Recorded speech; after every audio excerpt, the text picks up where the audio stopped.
Would a prehistoric human do extreme sports? It is hard to imagine.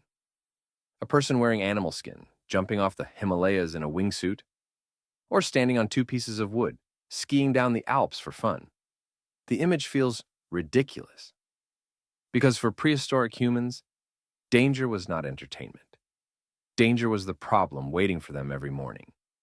They had to find food, avoid predators, survive the cold, decide which river could be crossed and which forest should be left alone. They were not missing stimulation. They had too much of it. But thousands of years later, humans did something strange. We built houses, invented agriculture, made medicine, paved roads, created insurance, wrote safety rules. For a very long time, we tried to remove danger from ordinary life. And then, in the safest age we have ever lived in, we started paying to buy danger back. Skydiving, rock climbing, freediving, skiing, wingsuit flying. From the outside, it looks like a death wish. But it usually is not. Because humans do not actually like danger when it is completely out of control. Nobody likes a car crash. Nobody likes a plane accident. Nobody likes being suddenly thrown out of life. What people buy is not danger itself. They buy controlled danger. And that difference matters.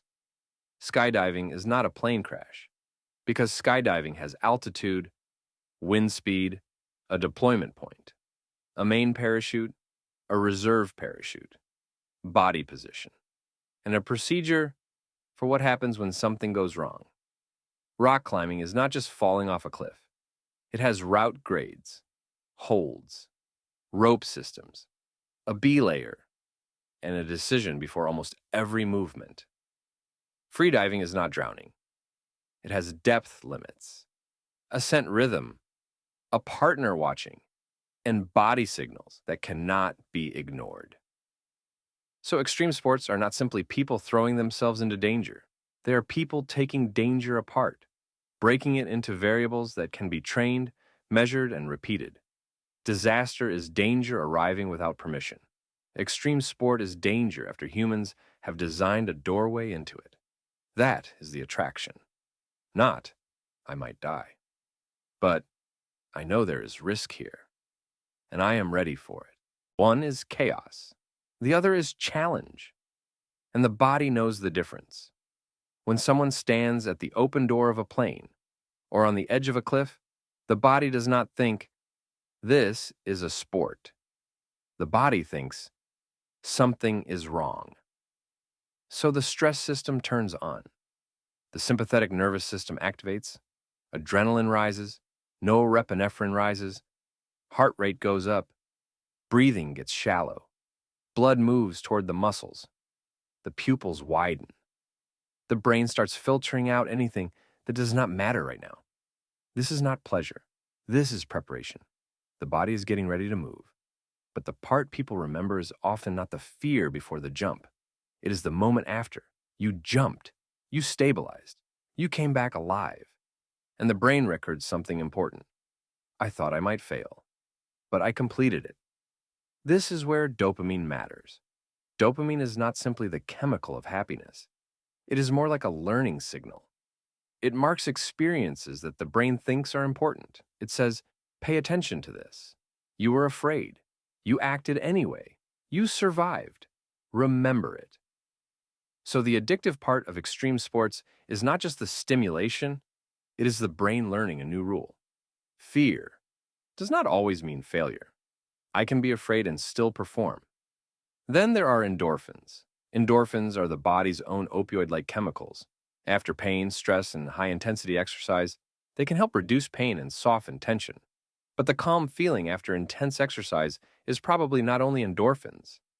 The endocannabinoid system may also be involved. So the good feeling does not always arrive at the most dangerous second. Often it arrives after. Your body is still shaking. Your breathing slowly returns. The danger is over. And suddenly, everything feels lighter. Not because you almost died.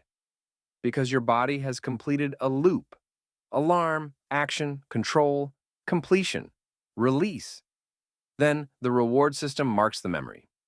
This loop is old. It was not designed for entertainment. It was designed for survival. There is another piece. Psychology has a word for it. Flow. Flow is not magic. It usually needs three things: a clear goal, immediate feedback, a challenge slightly above your current ability. Too easy and the brain gets bored. Too hard and the brain breaks down.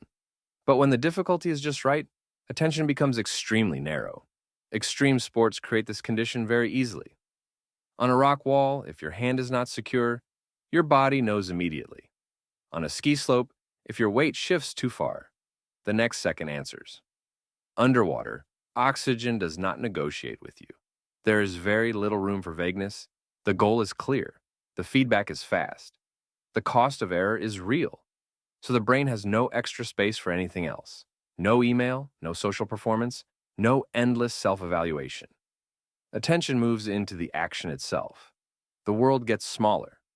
One breath, one movement, one decision. This is not confusion. It is clarity. A very specific kind of clarity that appears when the brain is placed inside high risk, high feedback, and high control at the same time. From an evolutionary point of view, this is not that strange. The human brain did not evolve in an office. It did not evolve in front of a phone screen. It evolved in dangerous environments. Our ancestors had to judge risk, use their bodies, act while afraid. So humans are not only built to run away from danger. More accurately, humans have always learned through danger which path not to take. Which sound means threat. When to tense, when to move, when to stop. Danger left behind more than fear. It left experience. When a person enters controlled danger again and again and makes it through, the brain records a simple message. I can handle this. That matters. Because fear, when it is completely uncontrolled, can break people. But fear with boundaries, preparation, training, and an ending can do something different. It can make people stronger. This used to be a survival skill. In the modern world, it has become a designed challenge. So why do humans like extreme sports? The answer may not be because we want to die. It may be because extreme sports take an ancient survival training system and repackage it as a modern experience. They make danger controllable. They give fear a boundary. They turn pressure into something that can be completed. They teach the body how to face risk again. People are not buying death. They are buying a chance. In a world where most of us no longer face concrete survival risks every day, to face one concrete danger, to move through it, and to come out a little stronger than before,